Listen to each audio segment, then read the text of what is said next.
So they did have a big argument at about the midpoint of the convention, and it looked like the convention was going to fall apart. It looked like the small states were going to go home, and this issue would break up the convention. Right after this, Benjamin Franklin gave a speech trying to calm everybody down and trying to refocus them on their purpose of being there. And then they had a recess for a little while, and then when they came back from the recess, they started trying to deal with this issue again. This little scene shows you the delegates from their Virginia delegation strategizing about the vote the night before they vote on representation in the Senate. Mr. Madison, we are on the brink of disaster. This convention will fracture if there's any more debate on representation.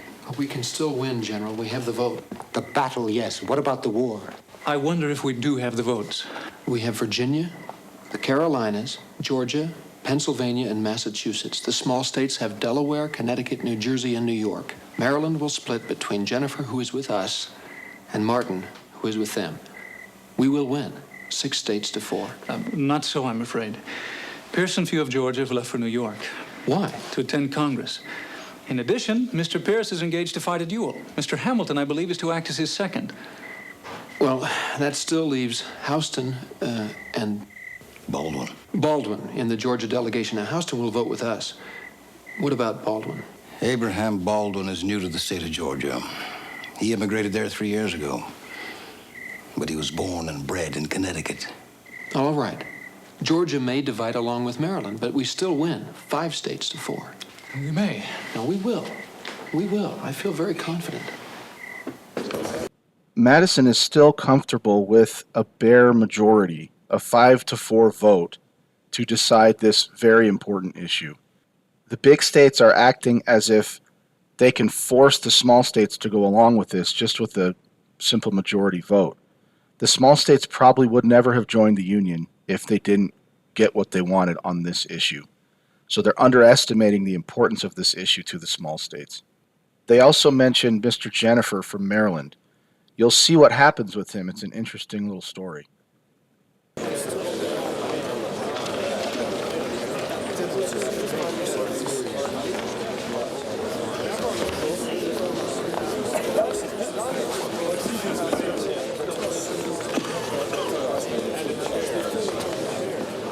Mr. Jennifer is not here. How long can you wait? I cannot, Mr. Madison. We begin at 11. So we don't know if that really happened or not. But this is showing the reason why they called George Washington the indispensable man. This would have been easy for them to collude. They were from the same state. Generally, they both wanted the same things. And Madison could have asked a favor of Washington because they were from the same state, but that's kind of corrupt. They had rules, and everyone agreed upon the rules. And Washington was trusted by everybody. So Washington really was the indispensable man. This probably could not have worked out without him because he's the only person that everyone trusted throughout the colonies to do the right thing and to do what's best for the country.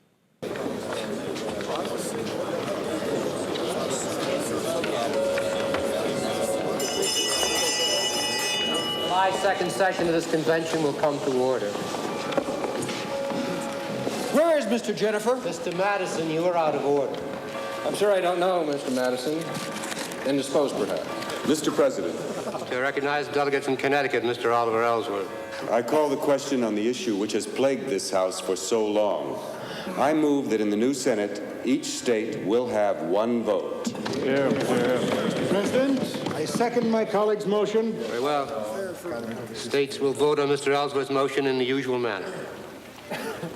Massachusetts. No. Connecticut. Aye. New York. Aye. New Jersey. Aye. Pennsylvania. No. Delaware. Aye. Maryland. Maryland votes aye. Mr. President, it appears as though the Maryland delegation is not fully represented. Mr. Jennifer is not here. That has not hindered votes in the past, and neither will it now. So long as Mr. Jennifer is in Philadelphia, our rules allow Maryland's vote to be cast. Say again, Mr. President, Maryland votes aye. So nobody really knows where Mr. Jennifer went during this vote. Apparently he was just out for a stroll. Now we don't know why. He never said why. Maybe he knew that this vote was important, and if he wasn't there, then the small states would win. We don't really know why he wasn't there, but the fact that he wasn't there meant that Maryland could vote for it instead of splitting and not voting at all. And they don't mention it here, but their rules stated that in order for a state to vote, the state had to have 2 delegates in the city. They didn't have to be in the room, but they have to have been in the city somewhere. So one person in the city couldn't represent a state, but 2 people could. And that will become important later, you'll see. So noted, Mr. Martin. Virginia? No. North Carolina? No. South Carolina? No. Georgia? How does Georgia vote, Mr. House? Mr. President, Georgia is divided. I vote no. Mr. Baldwin votes aye. Very well. General Assembly, 1 state absent, Georgia divided. Convention voted 5-5 on Mr. Ellsworth's motion. It's a tie. So you might be thinking, why are the small state guys excited and the big state guys disappointed? Neither of them got what they wanted because it was a tie. Well, the small state guys are realizing, hey, it's a 5-5 split now. So they can't push the proportional representation in the Senate thing through right now, which is what Madison was going to try to do. Mr. President, as the delegation from Maryland is now complete, I move we vote a second time on Mr. Ellsworth's motion. Second. Mr. President, Chair recognizes the delegate from Maryland, Mr. Martin. may I remind certain gentlemen that in committee of the whole, this body may vote a second time on the motion, or as many times as it wishes, but in General Assembly, it is simply not permitted. Our votes are binding and final. Mr. Martin's point of order is correct. Tie stands. Mr. President? Chair recognizes delegate from Connecticut. Well, we're at a place where we can't move one way or another. Do we just go home and admit we failed? Let's try a committee. Let's have 1 delegate from each state get together and try to figure out a compromise. Mr. President, Mr. Madison. I am sensible for the need of compromise in some cases, but I am against this committee. It will merely delay us. Anything that can be proposed in a committee can just as easily be proposed right here. So in a lawmaking body like this, there are many different things to discuss, and sometimes there are particular matters that need to be hashed out. So they just grab a few of them, put them in a committee, say like 5 or 10 of them, and then that's their job to go off and figure out how to solve this little problem. And then they bring it back to the big group, and then they vote on what the committee decided. So they form these committees a lot of the time, and committees have specific little purposes. And so that's what they're proposing to do here. Form a committee that will just come up with a compromise about representation in the Senate, and then we'll see what the whole body thinks about it. And Madison doesn't really want this because he's afraid that they will put a bunch of small state sympathizers on the committee and the small states will just get what they want. Mr. President. I recognize Mr. Dickinson. Can it be that Mr. Madison opposes a committee because he fears that reasonable men out of earshot of his rhetoric will uphold equality in the Senate? Hear, hear. I am in favor. Mr. President. Chair recognizes Dr. Franklin. We are at a dead stop, Mr. Madison. It is time to compromise, sir.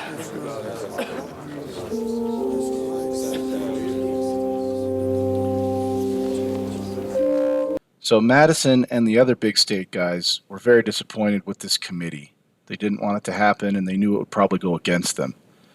Madison was probably the smartest person at the convention. He had studied the most about confederations and federal systems and how governments are formed and how governments stay together. And so he really worried about this system where the Senate would represent political entities instead of the people. It wouldn't be democratic. That's what his big concern was. So the Grand Committee is formed, and their job is to figure out a compromise on representation in the Senate. What they end up deciding is that each state gets 2 votes in the Senate, regardless of their size. So the large states are not happy with this compromise, but they come to realize it's the best that they're going to get. Let me explain a little bit of what you're going to see. The entire delegation from New York ends up leaving the convention. This is Alexander Hamilton, and he kept getting outvoted by the other 2 guys in his delegation, and so he just eventually went home. It was a waste of his time. He wanted a strong national government. He wanted a very strong national government, kind of like Great Britain. So he was kind of the only one who wanted that. But that's why he left, because he kept getting outvoted. So he was a big state guy from a state that didn't want a big national government. These 2 guys, John Lansing and Robert Yates, were also from New York. Later, they leave because they came to the convention expecting to just strengthen the existing government a little bit, to reform the Articles of Confederation. And Madison and his people come with the idea of creating a whole new government, and they didn't want anything to do with that. So they end up leaving the convention, and they end up as vocal enemies of the Constitution while the states are deciding whether they want the Constitution or not. They end up becoming anti-federalists. They wrote some anti-federalist papers that you can go read. So what was the big deal about New York leaving? Well, New York was necessary for the success of the country. It's a major state, an important state. It has a large population. It's a major center of trade. Even today, it's a major center of trade. This harbor right here, a lot of commerce came in and out of that harbor. And it was between the New England states and the southern states. It was one of the middle states. And so it would have kind of divided the country in 2 if it wasn't part of the country.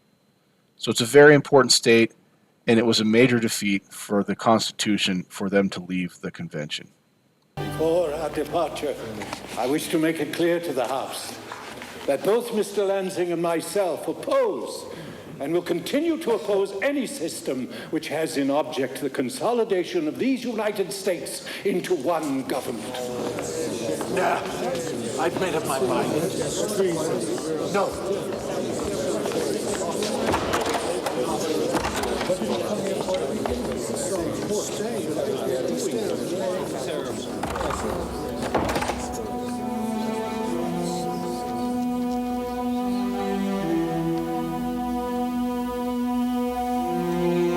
Tuesday, July 10th, 1787. My dear Mr. Hamilton, debate of the report of the Grand Committee proceeds without an end in sight.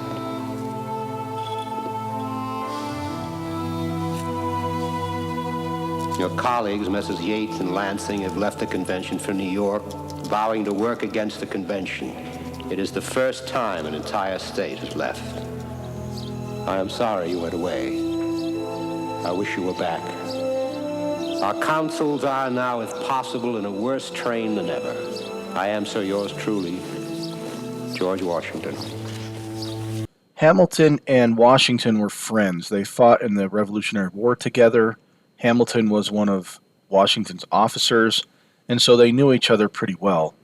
Hamilton ends up becoming the first Secretary of the Treasury under Washington, and so they knew each other pretty well. I'm ready to ride in an hour.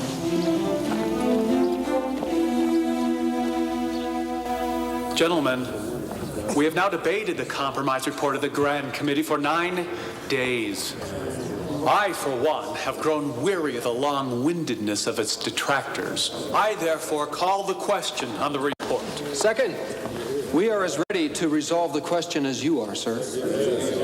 Very well. As debated and amended, this compromise provides for a lower house which represents the states according to their population. In the upper house, each state will have 2 senators. Each senator will have 1 vote. I remind the gentleman, his vote will be binding. Massachusetts is divided, sir. What? Mr. Strong and I vote aye. Mr. King and Mr. Gorham vote no. Very well. Connecticut. Connecticut votes in favor of the Grand Committee's compromise. Hear, hear. New Jersey.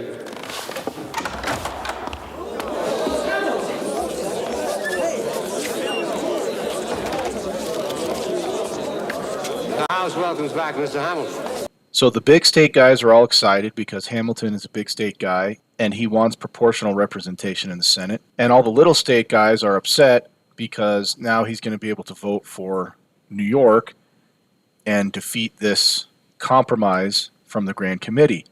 And if they defeat the compromise from the Grand Committee, that vote is binding, so they can't do it again. They're going to have to figure something else out. Thank you, Mr. President. Would someone please give Mr. Hamilton a copy of this report?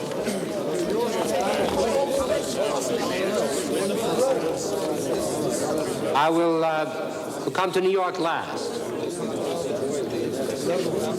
And I'll proceed with the roll call. New Jersey. Aye. Pennsylvania. Pennsylvania, despite its elder statesmen being on the committee, concludes that it will vote against its report. My disappointment over this is mitigated by the fact that at least I live here in Philadelphia and can be carried to my home each night of this interminable convention.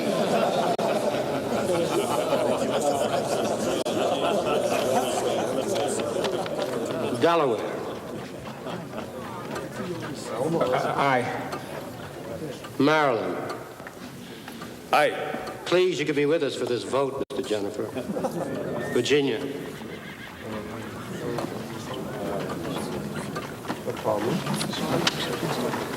No. With exception. Noted, sir. North Carolina. North Carolina is in favor of the compromise.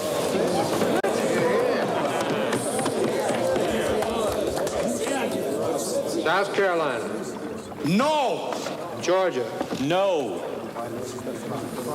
Mr. Hamilton, have you had sufficient time to read the report? I have, Mr. President. Are you prepared to cast New York's vote on it? I am. New York, without hesitation, votes Nothing